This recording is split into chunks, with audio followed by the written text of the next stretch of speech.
And here he is, right on cue, Matt. Hello. Hello. Now, what's this? This is a wild carrot. I thought it looked carroty. It looks like the carrot tops, but sort of slightly different somehow. Yeah, it's part of the carrot family. You can eat the root. It's got a very small tap root that comes down. I'd probably advise going for a normal carrot, but it is edible. What's the benefit of having this in your garden then? So this is a fantastic plant for attracting hoverflies. So part of the project that we're running here with Avon Wildlife Trust is Feed Bristol. That's where the nursery is that's growing all these lovely plants. And it's a 6-acre community food growing project.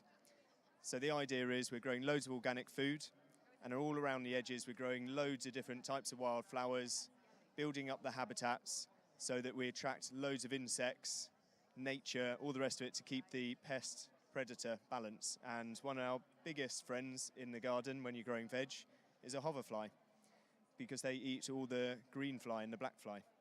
So it's fascinating, isn't it? Because I feel like we've moved, when I think about gardening programs, certainly over the years, you know, the days of trying to keep everything out, Yeah. Now it's very much the opposite. It's attract them in and use the right kind of plants to bring in insects or creatures that could gobble up the ones that you don't want to have. That's right. We're trying to attract in all sorts of different things, creating all the different spaces as well. Things like ponds are incredible for food growing sites because you're starting to attract all the amphibians in. So all the frogs that hop around eating all the slugs are an amazing asset for gardeners. So we're really promoting how you can attract lots of different types of wildlife in and create messy gardens essentially by some of these lovely perennial plants which create a mess in the side of your garden and attract in all the good stuff, and that allows wildlife to thrive. Yeah, and I know it's what some farmers do as well. You'd sort of have a headland where you leave it, you wouldn't necessarily plough it up or do anything with it, that you would have it around the edge of your crops. Tell us what we've got here then. Let's have a look at some of the other things. I'm not going to test your plant knowledge particularly, but feel free to gravitate towards one that you would like to. Yeah, over the side here we've got quite a lot of different mints. We've got a few of the vegetable families over here. These are your herbs, really. We've got the lemon balms and the peppermint.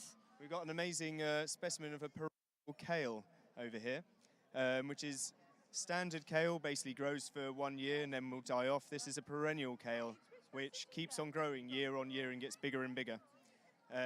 It's an amazing plant. We have a forest garden section, which tries to emulate a forest, a woodland edge.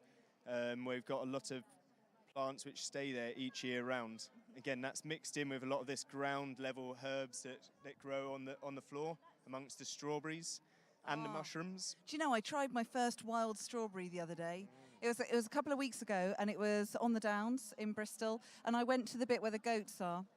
So where the goats graze, just down the sides, and I saw those tiny, tiny little sort of pea-sized strawberries, and they are so sweet despite being absolutely tiny.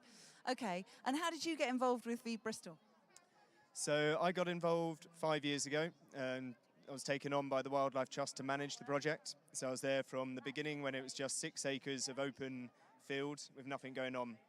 And that very quickly turned into a thriving centre where we work for about 7,000 people per year, coming along with various learning disabilities, mental health issues, or people from the community in recovery.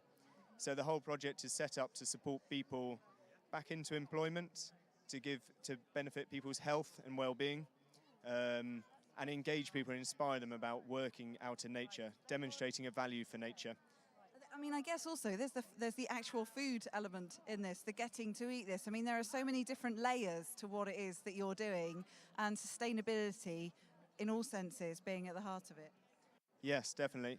The food that we're growing on the site is, on our half of the project, is shared with all the volunteers that come along. So we work with quite a lot of people. Anyone's welcome to come along and volunteer 5 days a week. And the food that we grow, we share with our volunteers and community groups.